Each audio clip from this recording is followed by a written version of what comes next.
Hi everyone, my name's Chris, My name is Nick. and our topic that we're presenting to you today is exercising and aging. So for our introduction and background, we're going to go through some of the basic characteristics, definitions, epidemiology, and the physiological responses to exercise while focusing on an aging population. Here are some of the basic characteristics of an aging population.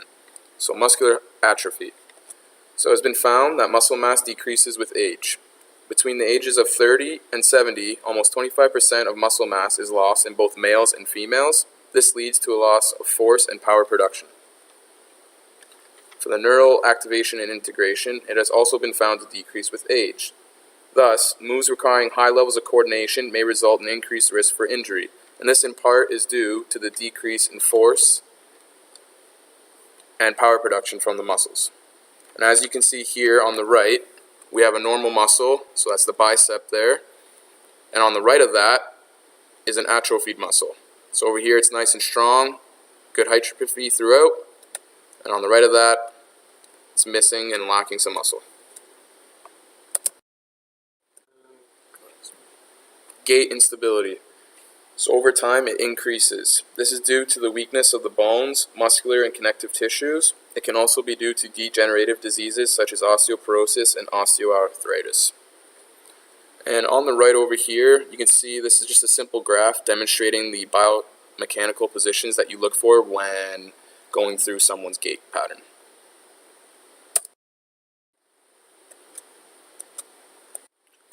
Respiratory changes.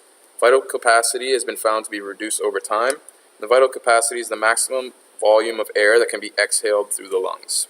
And there's some serious implications that can follow with the vital capacity decreasing. There can be a decrease in overall physical activity, an increase in fatigue, and there's more shortness of breath. Alright, so now for some definitions. I'm not going to focus on all of them as some of them are pretty basic. However, I want to take a key point in two of them. So the first one being osteoporosis. So this is a medical term used to describe a condition in which the bones become weak and brittle, usually due to a result of hormonal changes or vitamin D deficiency. It has been found that 1 in 3 women and 1 in 5 men will suffer from an osteoporotic fracture during their lifetime, and fractures from osteoporosis are more common than heart attack, stroke, and breast cancer combined. The most common sites for osteoporotic fractures are the wrist, spine, shoulder, and hip. So right away we can see that growing old and getting osteoporosis can be a barrier to physical activity. The other definition I want to focus on is osteoarthritis. So this is the degeneration of joint cartilage and bone. It can cause pain and stiffness within the hip, knee, and thumb joints. Alright, so now for the epidemiology. So this is a Canadian population pyramid, and it's currently taken from this year. It shows the distribution of various age groups for a given population. So as you can see, the pyramid over here on the right has a rectangular shape to it. This means there's a slower growth rate in population size. So there's a decrease in the birth rate. There's also a decrease in the death rate. And these types of rectangular pyramids are considered to be from a more economically advanced or developed countries compared to other countries around the world. Alright, so these are physiological responses to exercise. First of all, we're going to start with the heart. So here are the variables that we considered while looking at the heart. And here is the general effect of aging for any person. And here's the general effect of any type of physical activity for an aging person. So as you can see, as you get older, the resting heart rate is going to increase. If you partake in long bouts of exercise, it should decrease. Maximum heart rate, it decreases over time. The effect of exercise, it will slow that decrease. The heart muscle stiffens. It's going to increase over time as you get older. The effect of exercise is going to decrease. And blood pressure, it's going to increase as you get older. And the effect of exercise is going to decrease. So already you can see there's many benefits while partaking in any type of physical activity program for the heart muscle. Alright, so now for the muscle, bones, and intestines. As we can see, as previously on the last slide, the adverse effects of aging can be counteracted with the effects of exercise. A couple points I want to bring up. Since they all decrease with aging and increase with exercise, for muscle mass and strength, it's important to have larger muscles as you age. So even though you're still going to lose some size in the muscle, it's important to have that size built up in order to reduce your risk for injuries or falls. Same thing with calcium content and strength. So we want to have strong bones in order to prevent diseases such as osteoporosis or osteoarthritis, and able to do daily living activities. And lastly, you can see that as you exercise, it's better on your digestive system and your metabolism. Lastly, to focus on the metabolism and the responses to exercise, I'm not going to go into too much detail into this as there's a lot of different variables at play. Just know that exercising has had a positive effect on decreasing insulin levels and decreasing bad cholesterol. Having high levels of both of these things can lead to chronic diseases such as type 2 diabetes as well as obesity, and also lead to things such as heart attack and stroke. So correction from that last slide. Lastly, we're going to look at the nervous system. Overall, just know that exercise has been correlated to have positive responses from a psychological standpoint. So you're going to be able to increase your quality of sleep. You're going to be able to decrease the risk of depression and decrease the amount of memory lapses you have as you age.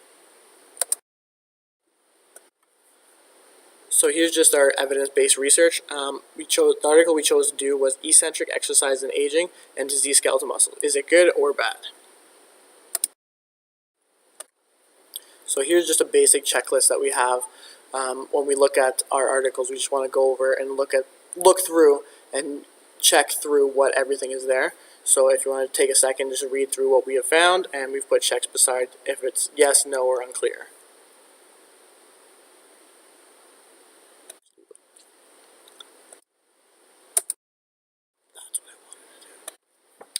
So our article was a systematic review.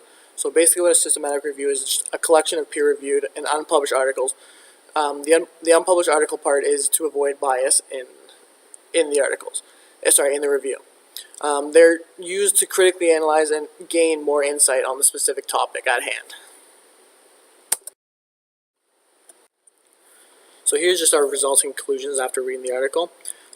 Exercise conditioning can protect the muscle from injury, even though the elderly have a greater susceptibility to injury and tend to have longer recovery times. Eccentric contractions will cause an increase in muscle damage, which is typically good when you want some sort of hypertrophy. But in the elderly population, it is still unclear, and more research needs to be done whether this is good and or bad for them. But what we can definitely say is that the longer you can stay physically active, it can and will directly impact your quality of life. So some flaws and limitations we found of the study. While we were reading it, adding in data would have been something nice to see. Stating the inclusion and exclusion criteria, so we know what they were looking for when they were looking for articles and why they excluded certain ones. Adding in unpublished articles to eliminate bias. Any article, obviously, you don't want to be biased. Adding in search words so the review can be replicated. Ways to improve and help the aging population, lifestyle recommendations, and community/government programs. So for government programs, the one we focused on was Health Canada. So this is from a federal standpoint across the country. So the physical activity guidelines for citizens of Canada ages 18 to 64. To achieve health benefits, adults aged 18 to 64 years should accumulate at least 150 minutes of moderate to vigorous intensity aerobic physical activity per week in bouts of 10 minutes or more. It is also beneficial to add muscle and bone strengthening activities using major muscle groups at least twice per week. More physical activity provides greater health benefits. So here are some lifestyle recommendations that we came up with. First one, regular check-in with your doctor. It's important to screen yourself to make sure you don't have any risks for anything such as hypertension, which can lead to chronic diseases. Eat a well-balanced diet. So over here on the right, we have a picture depicting the food groups and the different things that you should want to eat. Ensure you have a proper sleep schedule, join a community program, and keep a positive attitude. So one of the places we found was the Oshawa Senior Citizen Center. It was founded in 1968. Its goals is to improve the quality of lives of those over the age of 55. They offer a variety of activities to promote senior empowerment, social interaction, public education, and advocacy. They help to maintain the health and the quality of life of those that come through the door. They almost provide a second home for them. Some of them have just gone through retirement and they're looking for something else to do. They strive to accommodate all that come in, no matter what. One of the big things they do is they provide a healthy and nutritious meal at a very good and low price.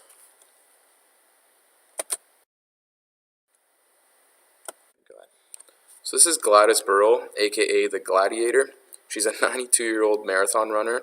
She's currently the Guinness World Record holder as the oldest to complete a marathon, and she's been described as an inspiration to all. So on the next slide here, we're going to have a quick video, and we'd like you to watch it and enjoy.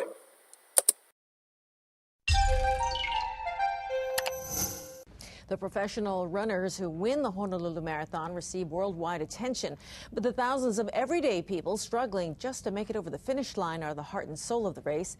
KITV4's Debbie Fawcett tells us of the determination of the oldest person to compete today. Yes, Pamela, Gladys Burrell is 92 years old. Burrell has entered the Honolulu Marathon before, but twice failing to complete the race. This year, she was determined to cross the finish line.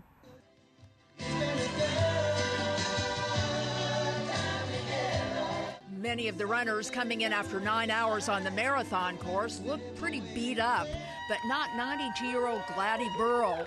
Except for a slight limp, Burrell looked like she was out for a stroll. Burrell was greeted by marathon president Dr. Jim Barahal. We did it. You did it. Unbelievable. Congratulations. And who do you like to be? Congratulations. Wonderful. Burrell began running the Honolulu Marathon in 2003 when she was 86. She finished the first 4 times, but she was unable to finish the last 2 marathons, once because her husband had just died, and the other year because she got sick. So it was a struggle, even though I'm a positive person, to know I could finish this time. Burrell and her training partner George McCarthy put in 30 to 50 miles a week for almost a year to get in shape for the race this year. I was more relaxed. I wasn't have the stress that I had before, and I just felt so much better. Woo! Burrell's children and grandchildren and even her hairstylist showed up at the finish line. Barahal said athletes like Burrell make the race special. Well, I think it's absolutely unbelievable. It's inspirational. And to anyone who's even, has an elderly parent or perhaps lost somebody, to realize what she's doing at her age, it's just astonishing. What an inspiration. 6-time past marathon winner Jimmy Mwindi is a pal of Burrell's and came to congratulate her. Burrell had this advice for anyone over 90 wanting to enter a marathon. To think positive and take care of yourself. And I never have drank or smoked, and I think that makes a big difference. Burrell said she plans to keep up her rigorous training regimen. Now, Burrell's finish time this year was 9 hours, 53 minutes, and 16 seconds, about an hour longer than the world record for her age group. Debbie, do you think Gladys is going to try again next year? Yes, the Gladiator, as she's called, is certain to enter next year's race. And beyond that, she said her dream is to climb Africa's Mount Kilimanjaro. Amazing, Pam. And don't you know, she's going to do it, too. Thanks, Debbie. So after watching this video, we felt like it was a good representation of aging, even though it may be a little extreme. You can't expect everyone over the age of 55 to be running marathons. But what it can do is it can empower others to try and be physically active. Thinking, you know what, hey, she's able to do this, maybe I can do something. Maybe not as extreme, but do something to help myself. What she also did was she broke down stereotypes that all older people are inactive. It's not true. Everybody are active in their own way, so that's that. One of the things that we wanted, or a couple of things that we wanted to highlight is she kept a positive attitude, she limited her drinking and smoking, and she took care of herself, which is all key things to having a nice quality of life. In conclusion, staying active will and can improve quality of life. There are many organizations out there willing to help. Positive mindset can make all the difference. Age is just a number. Don't let it define you. We just both want to thank you for your time and happy studying.